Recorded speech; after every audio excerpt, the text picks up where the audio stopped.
suñ ko waxee suñ ko waxul dundin mi cher na ci askan wi démb rek lañ yokk njëgu carburant bi muy lu bees loo xam ne dafa ñëw dolleeku ci kaw góorgóorlu bi yow bi nga nekkee primature am nga ay dogal yu am solo yoo jëloon ndax tey jii gëmoo ne dogal yooyu dafa diisoon ci gouvernement bi moo tax mu dellu ginnaaw wala boog lii dañ ko doon séntu. waaw xam nga jiiteem réew dafa war a am luy laytaay bi mooy am yërmande ci waa réew mi te décision booy jël rek na nga ci njëkk a seet l'intérêt général ou à défaut l'intérêt de la majorité, de l'excellente majorité, parce que c'est difficile nga am benn décision boo xam ne ça convient à tout le monde réew dafa xaw a doy waar mais lu mel ni nag njëg yi moom gisuma fu ñu naan wàññi nañu ñu ne am nañu mu arrangé wu su dee wàññi bi lorul benn secteur économique mënuñ ne wàññi nañu ñu ne am nañu mu lor donc am yërmande ci askan bi mooy nga bañ a jiital rek les statistiques et les chiffres ak liy jóge étranger ñu la koy essayer imposer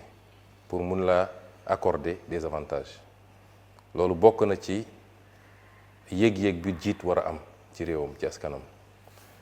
dama wax fii ci assemblée nationale bi ma fi mujjee ñëw en tant que premier ministre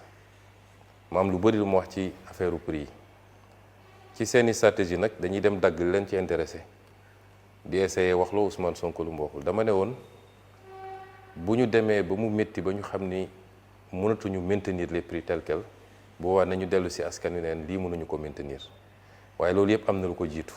moo waxoon nag li ko jiitu parti yooyu nañu dagg génne ko ci ñëw rek ne Ousmane Sonko annoncé woon na hausse des prix ça c'est de la malhonnêteté intellectuelle li ma waxoon mooy booy xool njëg yi nga jël njëg yi ñu yokk barki démb defe naa essence bi ak gasoil bi la te gëm naa ni leneen mun na ca topp parce que ba ñuy nguur-nguuri naan dañuy yokk njëg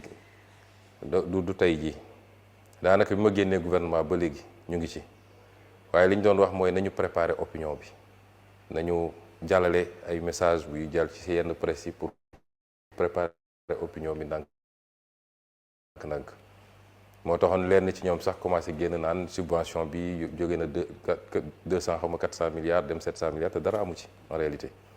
mais c'était un travail de préparation de l'opinion mais ci ñaari produits yooyu su ma ko jëlee comme exemple rek soo xoolee structure des prix bi dafa am plusieurs parties boo jiitee nag booy teg askan wi leen da ngay xool man état bi ban part laa jël ci sacrifice bi ñi nga xam ne ñoom ñoo yor mbir yi ñooy importer wala ñooy jaayaat ban sacrifice laa leen demandé doog a ne peuple bi tam ban sacrifice laa ko demandé mais ñoom bu ñuy def benn partie rek moo leen ci intéressé mooy lépp nañ ko xëpp peuple bi parce que soo jëlee essence ak gasoil li koy déterminer condition bi ngay approvisionné wu ban marché ngay approvisionné ak ñaata ngay approvisionné benn élément la capacité bi nga am yow pour raffiner par exemple beneen élément la te ñun Sénégal am nañu capacité raffinement ñetteel bi nga doog a ñëw nag ci structure prix bi naka lañ koy séddalee depuis kii importé grossiste ba marge détaillant bi mais nga dugal aussi lu am solo mooy les taxes parce que boo liggéeyee ci produit hydrocarbures Sénégal les taxes représentent entre 40 et 52% du prix c'est-à-dire ku dem jënd tey essence ñu ne la jaay nañ la ko 900 et quelques entre 45 et 52% daanaka taxe la mooy li état bi di jëlaat moo tax keroog may wax fii assemblée te indication yi laa joxoon ministre des finances ak ministre de l'énergie ne leen bu leen ma wax subvention bi kese parce que subvention bi lenn la mais état bi day subventionné fukk daal di encaissé taxe ñaari fukk donc daanaka subvention bi existé wul réellement parce que da nga koy neutraliser te soo libéré prix ne yokk naa prix yi taxe bi day yokk parce que les taxes sont calculées sur le prix donc l'État encaisse encore beaucoup plus ba pare teg ko ci consommateur bi suñu doxee tuuti mu ne subvention bi dafa bëri dama génne fii les statistiques wax naa ko fii keroog Assemblée nationale boo jëlee les subventions masalan soo jëlee 2021 état bi mi ngi subventionné à 212 milliards mais mi ngi taxé à 450 milliards donc différence bi c'est 237 milliards nga jël 2024 état bi mi ngi subventionné 467 milliards encaissé taxe 682 milliards soit 214 milliards d'écart en faveur de l'état soo jëlee 2025 état bi mi ngi subventionné 380 milliards taxé 765 milliards différence bi di 384 milliards boo ci jël rek double bi pratiquement la ñuy taxé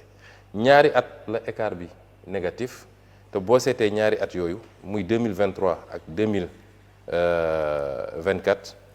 mun nga ko méngale ak ay années de crise préélectorale donc boo bëggee retoucher les prix li jaadu mooy da nga naan d'accord taxes yi dama koy wàññi il y a 4 ou 5 séries de taxes yuy dugg il y a la TVA les droits de porte FCIP bi le fonds de soutien à l'énergie ak la taxe spécifique muy 5 taxes yoo dugal ci prix énergie bi ñun ñoo ëpp lu ñuy taxé dans l'Afrique de l'Ouest le prix de l'énergie donc moo joxoon teg ndigal ne léegi nañu njëkk a wàññi taxes yi boo wàññee taxes yi mun nga conséquemment wàññi subvention bi ñu xool ban équilibre lay joxe mais ñoom ils ne feront jamais ça te si je n'étais pas parti la primature parce que man wàññi naa prix essence bi wàññi naa bon ñun bokk gouvernement bi mais sous mon autorité bi may jox instruction le ministre Birame Souleye dama ko ne je ne veux pas de commentaire xam naa ni mun nañu wàññi prix essence bi c'est pas normal dans presque toute la zone UEMOA ñun ñoo ëpp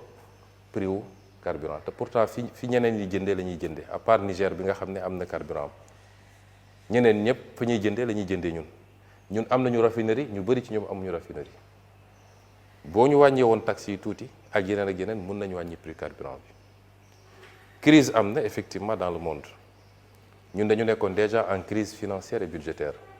ndax bor bi ñu fekk fii war koo fay ñu ñëw guerre Moyen-Orient am beneen crise tegu ci mais ànd ak loolu yépp man gëm naa ni suñu defoon liggéey boobu ba pare amaana du ñu yokk mën na am sax dañuy wàññi et c'est ça qu'on attend des gouvernants mooy toujours na nga jiital yërmande bi nga am ci askan wi maintenant su dee dafa am ay conditionnalités yi ñu leen di imposer de l'extérieur ñun de bi ñu fay nekk dañ koo bañoon ne